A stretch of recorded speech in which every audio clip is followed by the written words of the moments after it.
Good afternoon, everyone. I'm Christine Liggio from the Office of Alumni and Parent Engagement at Lemoyne College, and I'm pleased to welcome you to this week's second installment of our two-part series of webinars focusing on careers and the job market during this time.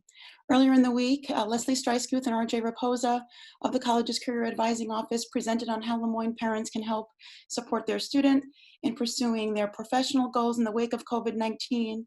And today's topic, designed specifically with our alumni in mind, is focused on conducting a job search in this unique environment.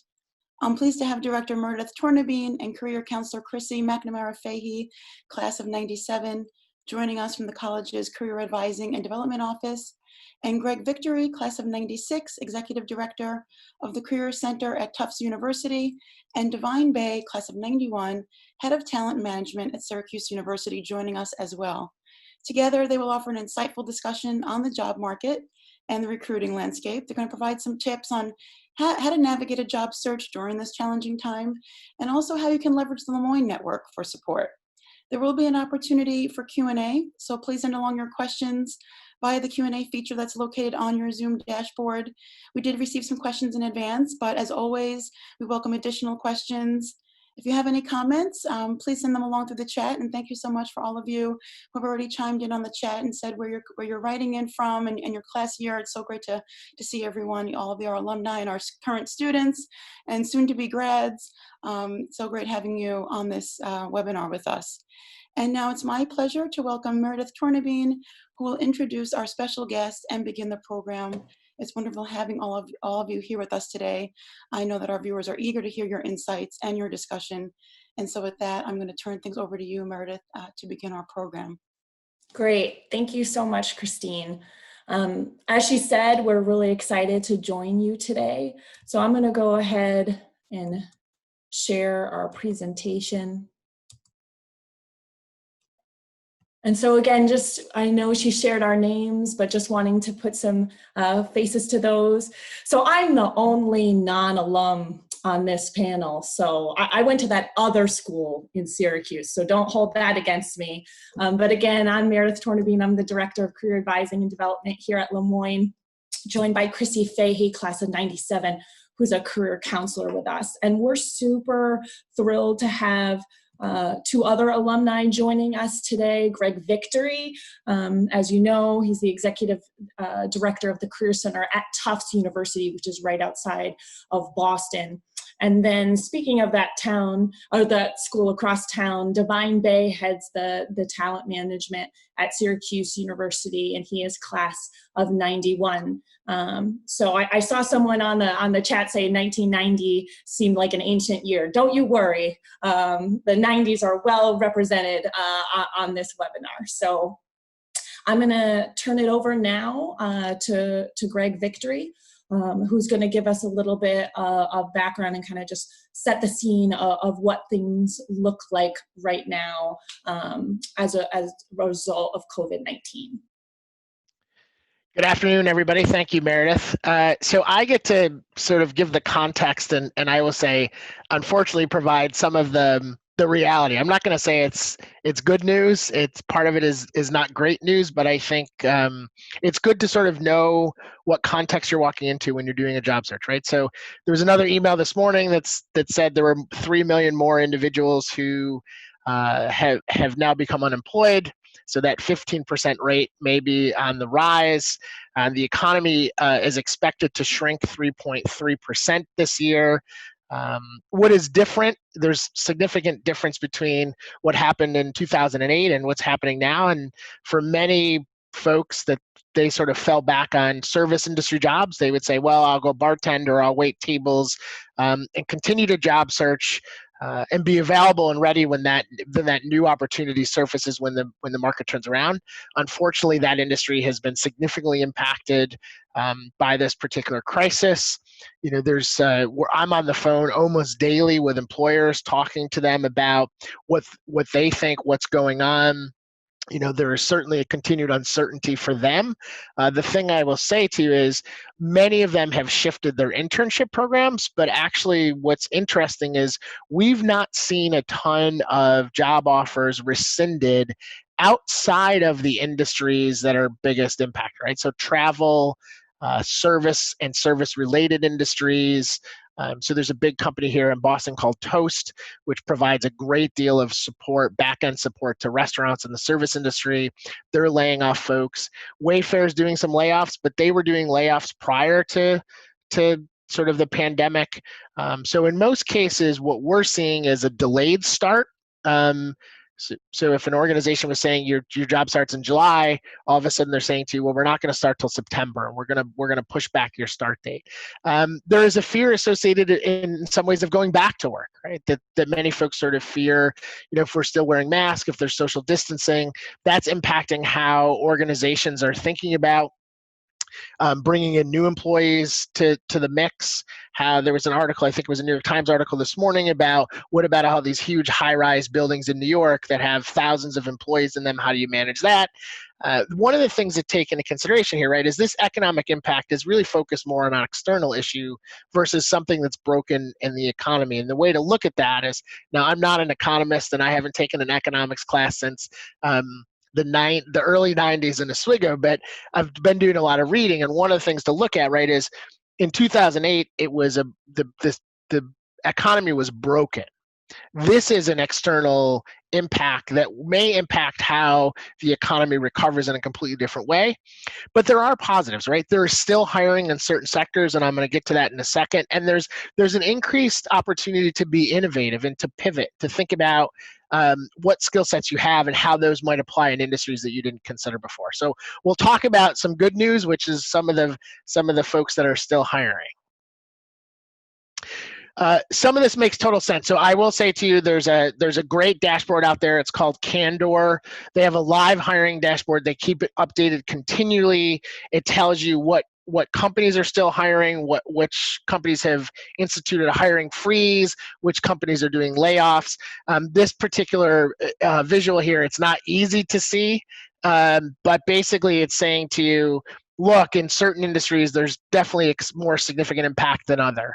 Food and dining, but healthcare is on the rise. So if we think about thinking about opportunities and where they might exist, pharma and biotech, anything healthcare related and healthcare supply or supply chain related, materials, tools, equipment, anything in that particular area. E-commerce, right? If you talk to your friends who didn't know what Drizzly was, or Instacart, or those areas, those businesses are booming and will continue to boom. I mean, I think if you look at some of the statistics, Amazon's hiring 100,000 plus individuals. Granted, those are not what you might consider white collar. Many of them are not white collar roles, but there are management level positions there. CVS is hiring, 50 plus thousand employees. Some of those are sort of more supply chain logistics folks. They're folks who can think about managing those particular stores. Large tech, right? Twitter seems to be untouched. Google seems to be okay. Those sorts of firms. Anything that is remote work and online learning related. Right? Many folks probably didn't know what Zoom was prior to 2 months ago, but any of those types of tools, anything that has an LMS system that's a learning management system, all of those pieces become now significant tools, and that's not going to go away. I mean, just speaking from the higher ed standpoint, I know that we're going to continue to do online learning in new and innovative ways. So those positions are actually going to increase. You may see, as things sort of self-correct, you may see a decrease in some of these other fields and some of the hiring in some of these fields, but a lot of these are going to sort of sustain themselves pretty significantly. Again, anything food delivery, grocery related, Wegmans is continuing to hire, from a local perspective. Digital entertainment and streaming services, video games, like all of that stuff is constant, and they're actually churning out content as much as possible because, if you're like me, where I used to go to a ton of events after work, those no longer exist. So I'm finding ways to sort of keep myself occupied and not go stir crazy. And I'm realizing that I'm binge watching a lot of shows that I didn't know existed 6 or 8 weeks ago. And then anything that's considered sort of an essential business, right? So what are those? And those individuals continue to hire as they continue to stay open in the environment. So there is a lot of places that are hiring. At the same moment, there are places that have sort of frozen hiring or maybe actually laying people off. And then Meredith asked me to do some predictions, and I sort of feel like Miss Cleo here because, again, I'm not an economist, but I read and think about this stuff on a sort of large scale. I've been talking, consistently over the past 3 or 4 years about the future of work, and I think this is the moment that actually will shift how we look at work and how work is done.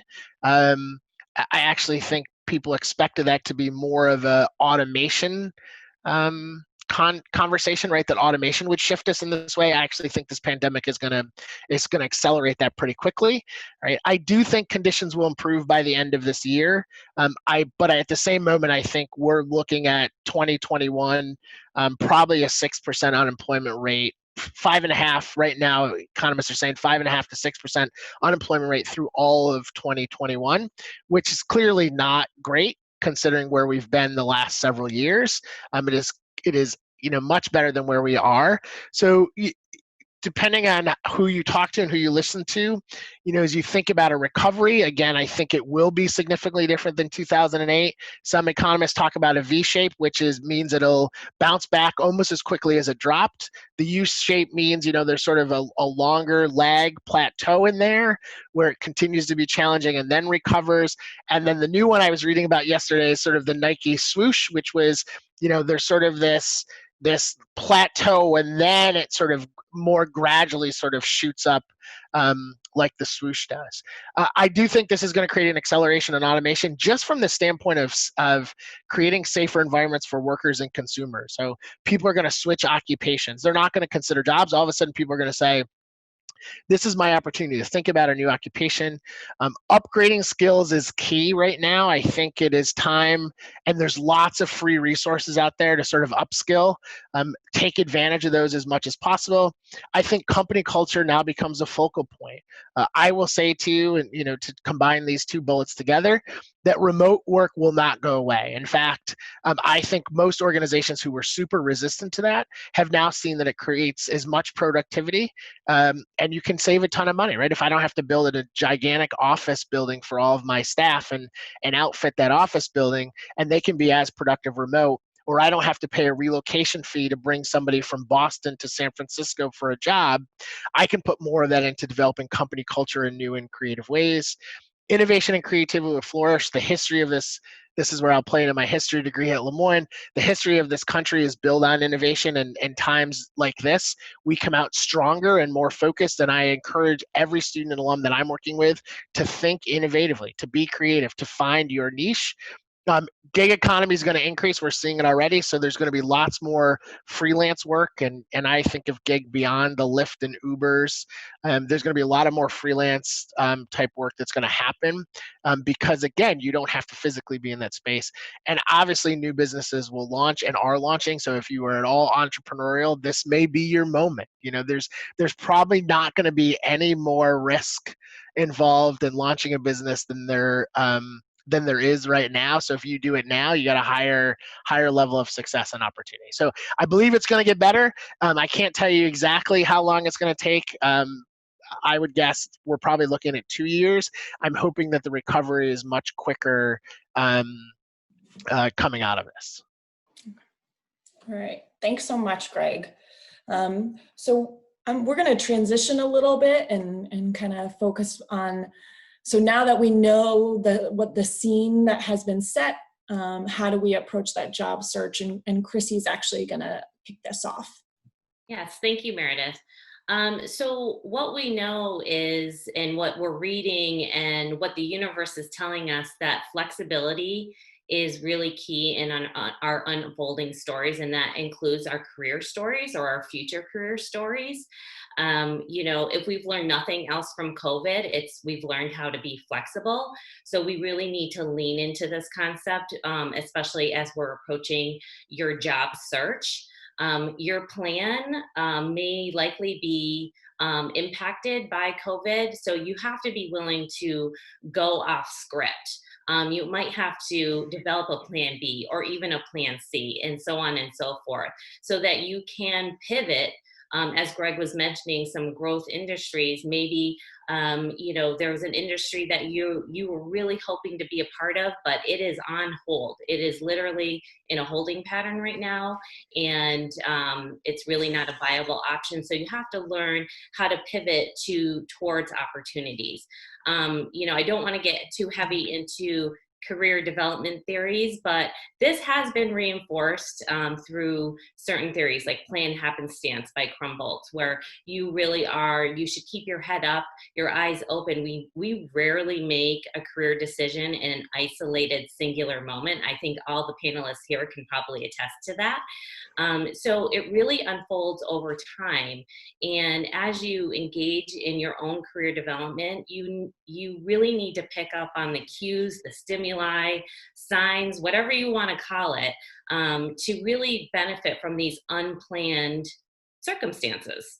So that's the point I wanted to make about flexibility and going off script. And as Greg mentioned, employers are still hiring. As we're going out there and looking for opportunities, you have to stay positive and know that they're still hiring, and that there's certainly industries that are doing well right now and thriving. And one thing that's really hugely important with all of this, and specific to career searching and thinking about your career, is your self-care. There is never a Lemoyne talk when we don't mention the whole person or being attentive to the whole person or cure personalis. So this is really important now more than ever, to be patient with yourself, to also be patient with the situation, but to really make sure that you find your calm. We know that if physiologically, if we're flooded with stress and emotion, that cognitively we aren't processing things. So when we're approaching our job and job search, we want to be able to work efficiently. We want to feel productive and positive. So find your calm in the situation, be patient with yourself specifically, and then obviously the situation in and of itself. And then just know that the basic rules still apply. We still need to have our resume in order. We still need to have a good draft of a cover letter that we can easily customize for that position that we're applying for. In my recruiting days, and Divine can certainly attest to this as well, that I was acutely aware how fast jobs get filled. Okay, as soon as it hits, the internet, you've got hundreds and thousands of eyes looking at that, ready to apply. If your documents aren't in order, they haven't been reviewed, they haven't been edited, they're not polished, that's going to hold up that time, okay, in applying. So you got to work with a healthy sense of urgency in making sure that all those pieces are in place so that you can apply in a timely manner. So with that, and again, the other thing the universe is telling us is that we are forced to take a step back.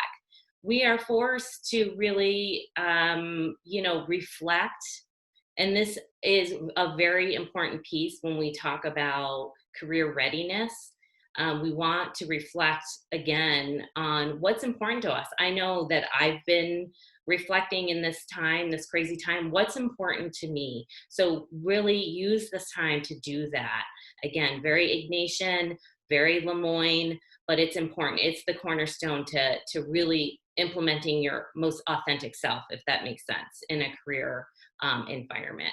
So taking a step back before you jump into that pursuit is critical. And while you have the time, you want to engage with your network. I know, maybe Meredith is going to speak to, the Lemoyne Network and LinkedIn and some of those resources. But this is really the time to engage with your network. Dolphins help other dolphins. I mean, this is just, I've been at Lemoyne for 20 plus years now. This is always a theme, and we're always there for each other. So lean on that network. Make sure that when you are approaching this network, this very important network, that it's not a transactional kind of feel. You really want to use your curiosity to learn about their job, their role, their career story. you know, people like to share, and especially from Dolphin, that is no exception. So really use that time to learn. And maybe that planned happenstance will occur where you strike up a really good relationship with an alum that can really help you. So just some advice there. Chrissy, can I jump in with one quick thing? Sure. Yeah, and when talking about engaging with your network, I don't know if this is true for other people, but this has provided an opportunity for me to connect with people that I haven't talked to in a very long time. So it's a way to maybe strengthen some of those weak ties that you have. And again, it's almost just thinking about getting back in touch with people, giving them an update about what's going on. And you just never know about who's going to be able to help you or provide you with that critical piece of advice. So that's just one thing I wanted to note. Yeah, absolutely. I mean, we're on the same page there. Just definitely, you know, we've had this time. I mean, think of all the Zoom happy hours that we had, or, you know, just connecting with folks that, you know, if you've lived in different cities, I know I've had the pleasure to reconnect with some old friends, and, you know, it's been really nice in that way. So yeah, not just isolated for alumni, but certainly your entire network. And while we, you know, as I was mentioning, while we have the time there, you know, and Greg was mentioning that there's a lot of free resources for you to close any skills gap that you might be noticing. So if you're searching and you're reading job descriptions, or maybe reflecting on your past work experience where there was an area where, you know, your counterpart was really killing it in, I'm just going to say Excel, or something to that effect. And you're like, wow, I just haven't had the time. Now is the time. Now is the time to take advantage of these resources, close that skills gap so that you can increase your marketability basically when you are applying for that position. And more importantly, what a nice story it would be to share to an employer that, you know, during this time, while I was looking for a job, I also took an edX course in a language, or, you know, or LinkedIn Learning, etc. That shows initiative, it shows drive. It's all key attributes that an employer will look for. So definitely take advantage of that. And finally, just try to enjoy this. I like a challenge, but I know the environment can be kind of a little bit negative and it can be daunting, but you're learning something new. You will land something, and even though it might not be your plan A, you are still gaining skills, you are still adding value, and you're still moving yourself forward. So try to enjoy the search. Definitely. Okay, so taking a little bit of time to just focus on that self-care that we talked about.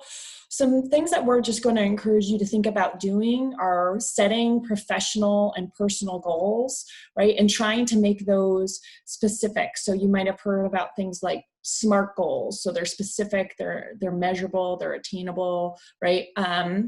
And that way you're kind of making sure and holding yourself accountable. You may also want to think about who in your life might be an accountability partner for you, so that, you know, when you set that goal, who are you checking in with so that you're monitoring your own progress. And building that daily and weekly structure, I think, is super important. And so setting time aside for exercise, setting time aside to stay social and stay connected to that network is incredibly important, right? And then you have to figure out kind of what re-energizes you. For some people, that's going for a walk. For other people, it's listening to music, right? So there's these different, maybe for you, it's spending time in meditation or prayer. So just kind of reflecting on, you know, what helps you get back to your core, to your center, and making sure that that's a thing that you do. And we talk a little bit about keep a gratitude journal. That's an option. The other thing I'll remind you of is the examine. If you're familiar with that Ignatian tradition, right? The basic idea is that you're reviewing your day, and you're thinking about what went well, you're thinking about what you could have maybe have done better, but a piece of it is always, what are you thankful for from that day? And if you can incorporate something like that, I just feel like these are the things that just help your ability to maintain that positive attitude, to enjoy the search, like Chrissy was saying. Because I'm going to say in a regular circumstance, job searching is difficult. It is a lot of waiting. It can feel very frustrating. Rejection is a part of it. And it's very easy to take these things personally. It feels personal, right? Because it's you applying for this job.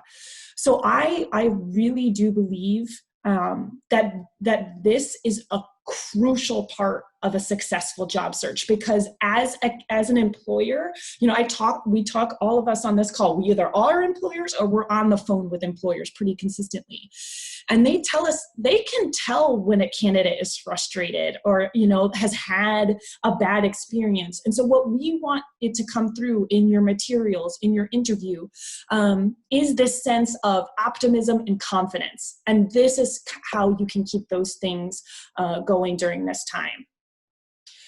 So wanting to get to a little bit of specifics, so reminding you to use all the resources that are available to you. So I bring up what here that those in the Syracuse, Central New York area might be familiar with. So CNY Works, actually their executive director is a Le Moyne alumna.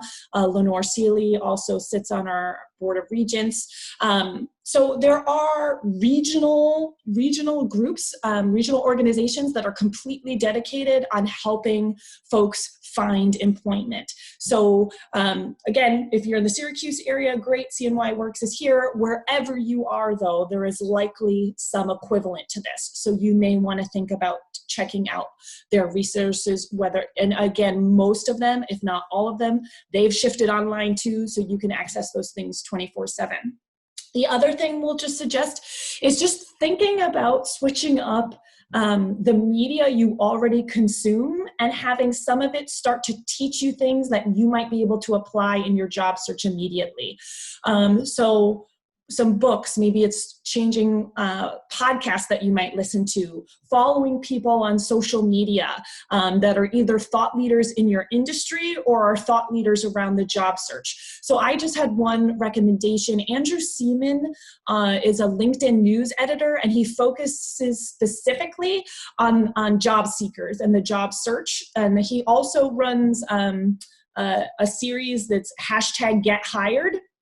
And so again, you follow him, and so when you're on LinkedIn, now your news feed is also teaching you something, right? So I'm trying to help make sure that, the things that you're already doing, so I'm not trying to add more to your plate, just trying to make the things that are already there work for you. And I should note that we will send a follow-up resource. I'll get this to Christine kind of with links. I have some book suggestions. There's a fabulous series called the 20-Minute Networking Meeting that I highly recommend, especially if networking is not something, or informational interviews, not something you're used to doing. So we will send some resources to you. So don't feel like you have to remember all this stuff right now. And the other thing that we just wanted to mention there are staffing and recruiting firms. So depending on what you're looking to do, that might make sense, right? So, I know we graduate quite a few accountants out into the world. And so maybe it might make sense if you're not finding anything right now, maybe working with account temps to find something temporarily until full-time positions are available could make sense. So just remembering that those organizations are out there. And finally, don't forget home. Don't forget your family. So career advising at Le Moyne works with Le Moyne alumni as well. It's not just students, we work with alums as well. So we encourage you, if you feel like it would be helpful to talk through your strategy with someone, we are here to do that. We also have a resource called Handshake, and this is where we post jobs and internships that we're aware of. I'm going to say it does primarily focus on more entry level to maybe some mid-level positions, but there are still other resources on there that might be worth it. So again, that will be included in those resources that we'll send you. The other thing to be aware of, like we've talked about, is leaning into that alumni network. So if you are not already a part of the Lemoyne Lemoyne College Alumni Network group on LinkedIn, I encourage you to do so. One thing you may not know, and I'm hoping this is still true because sometimes LinkedIn likes to change things on me.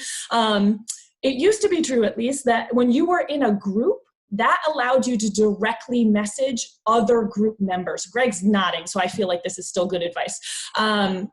So a lot of other times, LinkedIn does not allow you to directly message people that you're not connected to, but joining a group is a way around that. So this is just one reason why it might make sense to join that group. So the other thing that we will add in these resources is a step-by-step video that Career Advising put together about how you find alumni on LinkedIn. So if you don't, we kind of break it down of, if you have an industry target, how can you find alumni in it? If you're wondering, for my recent grads, right? So you're a communications major and you're wondering, what did other communications majors at Lemoyne end up doing? You can do a search on that. So we just feel like LinkedIn is a great research tool beyond even a way to connect with others. And so now I'm going to turn it over to Divine, and Divine's going to be able to share some strategies from a recruiter's perspective.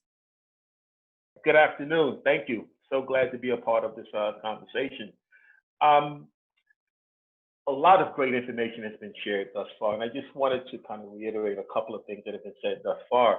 And that is that, right now we are in unprecedented times, but the reality is that companies are hiring, and they may not be hiring at the same capacity, or at the same rate that they are, but they are hiring, and that hiring will continue once companies determine how to operate in a virtual market. I did want to share a couple of things, just perspective, 20 some odd years that I've been recruiting. Things that when I'm having one-on-one tete-a-tetes with potential candidates, I think that will be important as you navigate through your job search. I think it's important that you really understand what's motivating you to explore. And what I mean by that is, if you're currently employed and you are looking for something new to do, take some time to really take inventory in terms of what are the things that you're not too particularly maybe satisfied with in your current role, and what are some of the things that you can do in your current role to prepare you for your next opportunity. For those individuals who are currently unemployed, I think it's also important to run through this exercise to really understand, what's your motivator, what's driving you. What would the next opportunity look like in the position in the company that you would choose? There's been a lot of conversation on this discussion around LinkedIn. I will tell you that I've been around long enough where we went from looking for jobs in newspaper ads to the advent of job boards, now to social media platforms. And LinkedIn is the de facto 800-pound gorilla in this space right now. And it's really important that, that you really take inventory of your current resume to ensure that it highlights your skill sets and your accomplishments. As much as you can, try to quantify those things. But you also want to take a look at your LinkedIn profile as well. And the difference is really this. With your resume, you have very limited real estate, right? You have a very finite amount of space to really tell your story. Go back one slide. Yeah. And so you have a very limited real estate to tell your story. Your LinkedIn profile actually gives you a little more bandwidth to kind of expand upon your story. And what I always tell candidates and applicants in the field is that this is your opportunity to toot your own horn. This is your opportunity to brag. This is not the place to be humble. This is the place where you want to be, beat yourself and tell your story. I would also say, as you begin to put your name out there and begin to interact with individuals, it's always wise to kind of do an audit of yourself to see what's out there about yourself on the internet. Oftentimes, I mean, the reality is, while LinkedIn's a great tool for applicants, it's also a tool that employers use. And I will tell you that right now, statistics say about at least 87% of hiring managers or a recruiter will look for a LinkedIn profile or your social media presence when they are receive your name. And sometimes they may do this before even reaching out to you to try to get a sense in terms of who you are as an individual as well. Once you've identified a company that you're interested in, I think it's really important to conduct your own due diligence on an organization. There are a number of ways that you can do that. One of the most prevalent ways is using a tool by the name of Glassdoor, which some of you may have heard of. Think of Glassdoor as kind of the Yelp for employers. Now, I will warn you that everything that you read on Glassdoor, you have to be able to distill, someone being irate versus someone you can really glean some really good information. And that becomes really important because it now gives you an insight into the company's culture. And what you really want to determine is, does the company culture align with your own personal values? Is this the type of organization that I want to be a part of? Or the leadership? I would also say, if there are companies that you're interested in as well, if they're a publicly traded company, you can always go and pull what's known as their 10K report. That report will give you additional insight into the management philosophy of the organization. It will tell you some of the decisions and insight of the CEO and leadership of the company. But it also gives you a lot of information so that if you're fortunate and you do get an opportunity to get in front of an organization, you could begin to kind of tell the story and then match your skill set with what you've gleaned from the 10K report. And I think this has been said throughout this call, really got to become comfortable networking and networking online.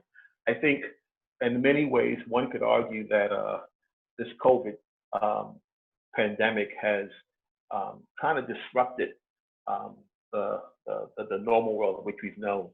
I jokingly coined the term BC, meaning before COVID, and then DC, which is during COVID, and then there'll be AC after COVID. And for many employers that may have been laggards in terms of adapting remote work, they have really begun to shift the way in which they are doing work now and examining that.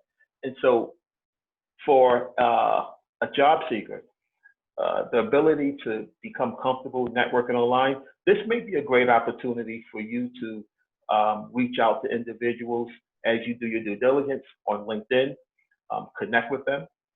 Maybe you were a runner-up in a position that now is on the temporary hiring freeze. This would be a good opportunity to reach out to that individual via LinkedIn, and you can send an email saying that, hey, I look forward to learning more about this opportunity when it makes sense for your organization. That approach takes into consideration that you're conscientious of some of the challenges that they're under. And you want to present that thoughtful approach when reaching out to individuals on LinkedIn. LinkedIn also really provides an opportunity for you to join groups that are specific to industries that you are connected to. So for example, there are marketing, there's over 450 various targeted LinkedIn groups on that platform. Not only connect with the groups, but you want to be active, you want to become visible, you want to engage. There may be discussions that are going on online. I would encourage you to weigh in, to state a comment. And someone mentioned earlier, you can also connect with individuals that are connected to those organizations that you are looking to attract. And then I would say also what's happening is that you want to be prepared to think about best ways to present yourself virtually.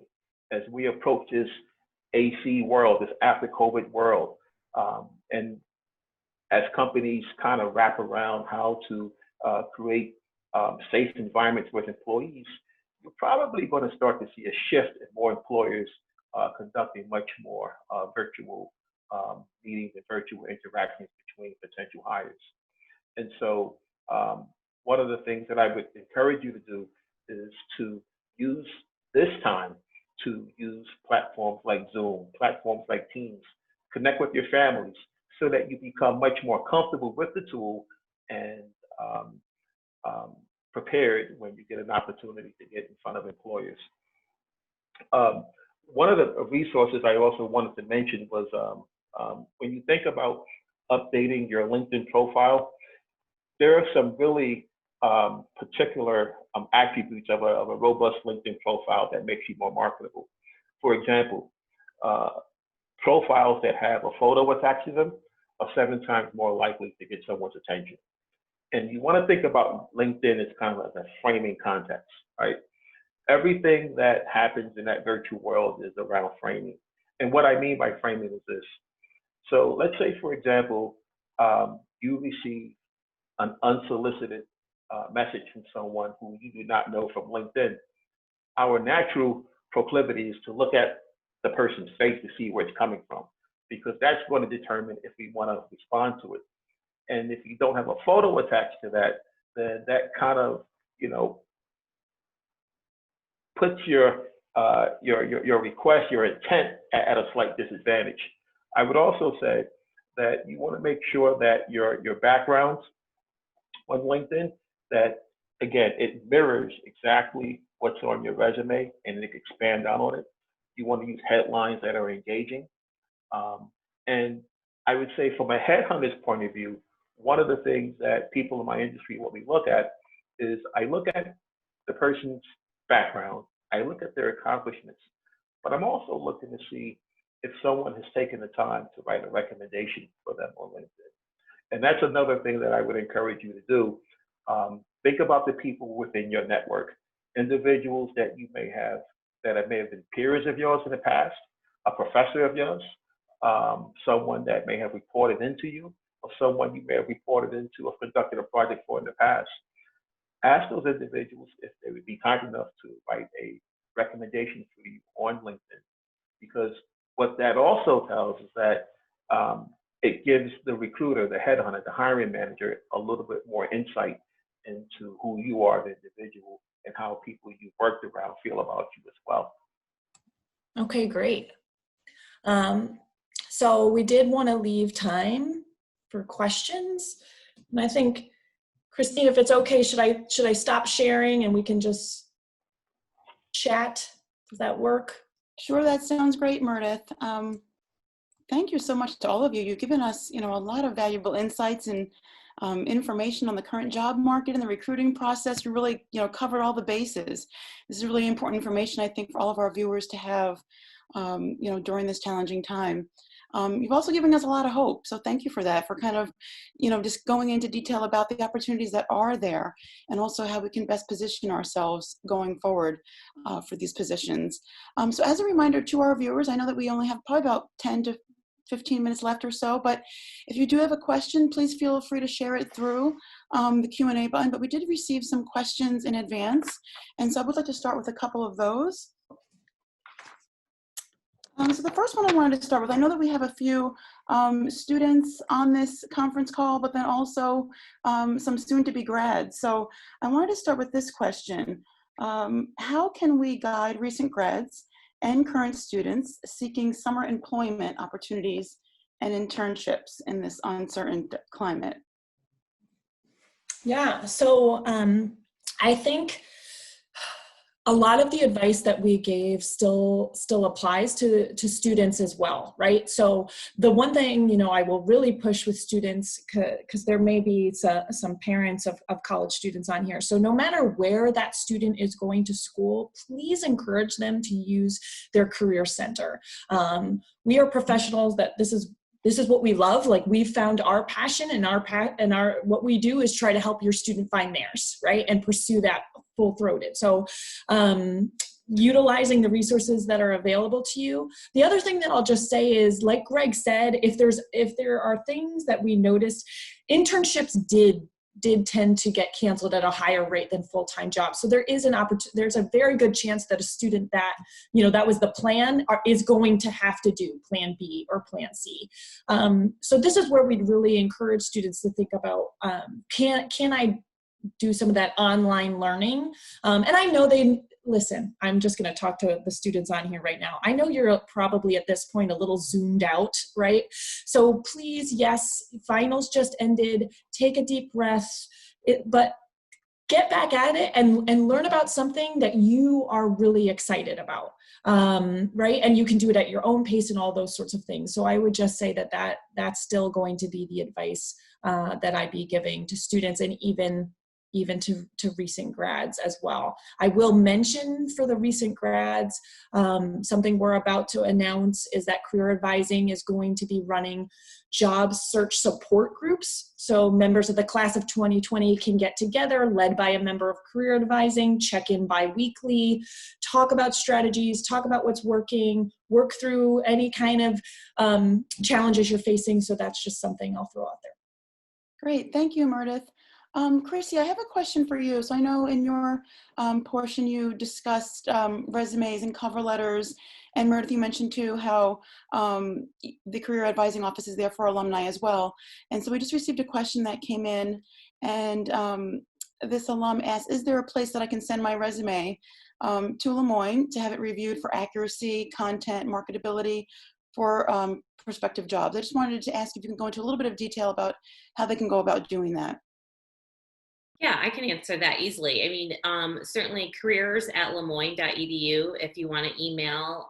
We're still taking phone calls. It's getting forwarded to our administrative assistant if they're looking to make a one-on-one appointment.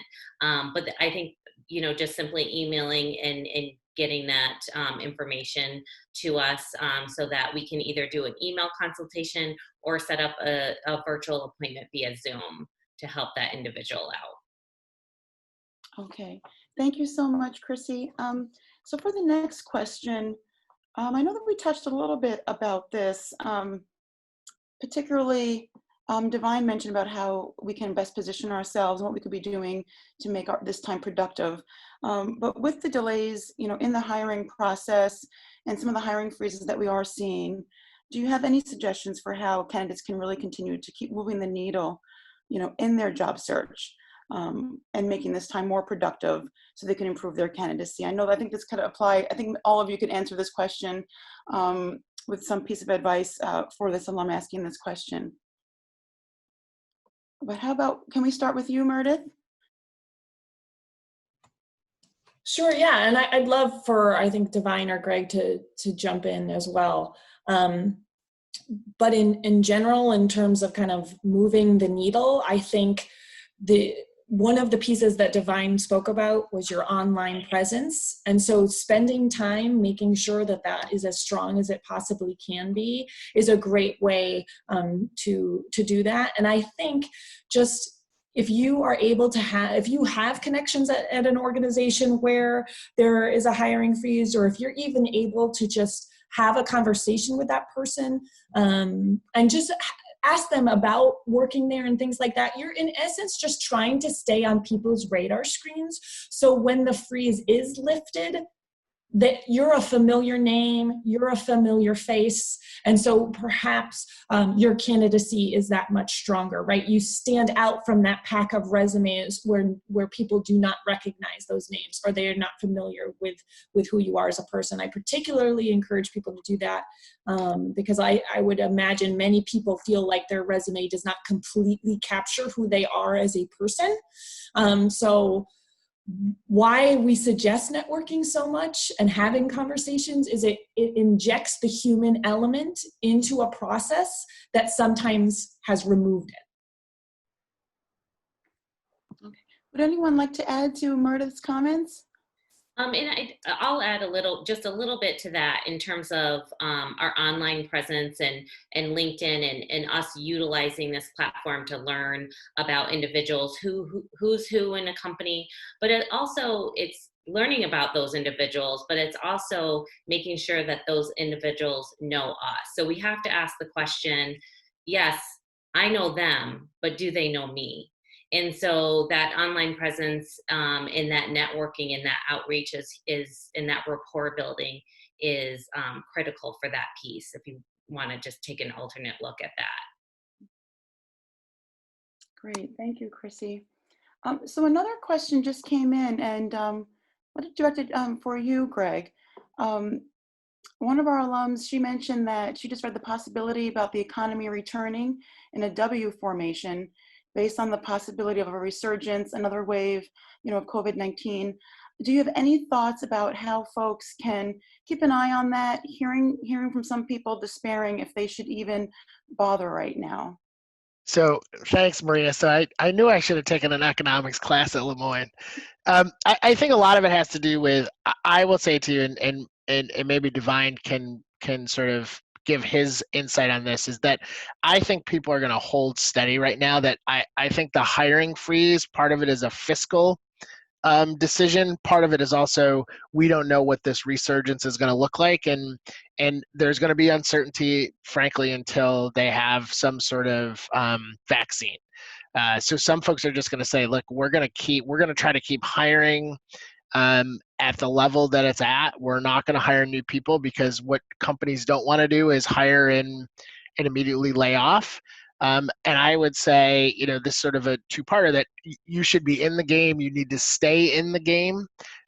What recruiters are going to look at is, what did you do in that downtime? If unfortunately you've lost a job, the unemployment benefits right now are better than they're probably ever going to be. So don't let your pride get in the way of you collecting unemployment. You deserve that. You've paid into it. You should get it. And the unemployment folks are also going to help keep you in line, because you're going to have to report back of what you're doing.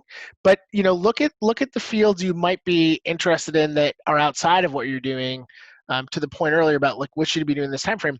One of the things I think that folks lack across the board, for the most part, unless this is your field, is any sense of data analytics. And if you can get any sort of data analysis, data analytics experience, you're going to set yourself apart from other candidates, because everybody in every field and every organization is playing with data more so now than ever before. And if you can come in with a sense of, I understand how to make sense of this. I'm not somebody who's a data analysis. It's really thinking about what those roles are. But I would say you have to stay in the game. The economy is going to do what the economy is going to do. And really it is the uncertainty of, is it a V, is it a U, is it a W, is it a Z?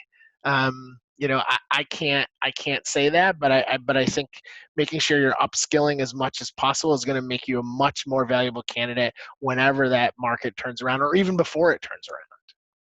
Great. Thank you so much, Greg. So I just realized we're getting really close to the top of the hour. That kind of snuck up on me a little bit. This hour went really quickly. So I think this might be a good time to end our webinar today, unfortunately.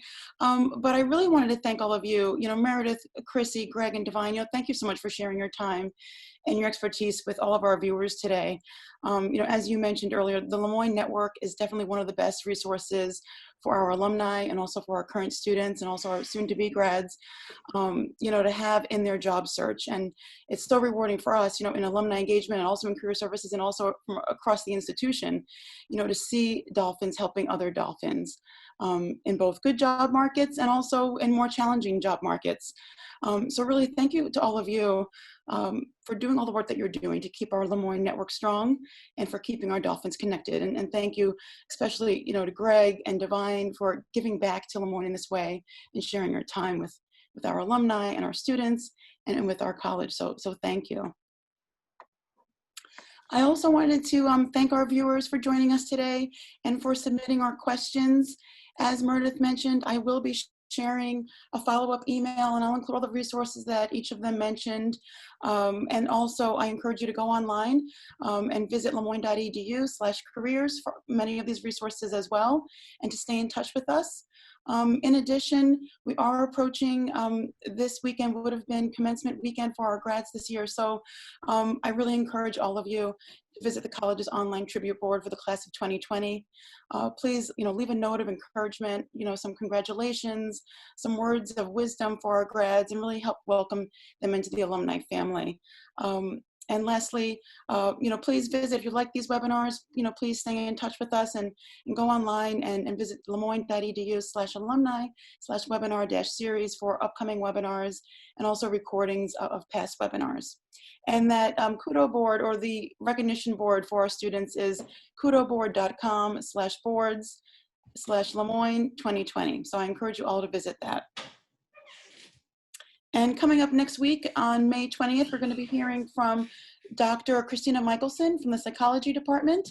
She's going to be talking about applying positive psychology in the time of this pandemic. So I hope you can all tune in for that one.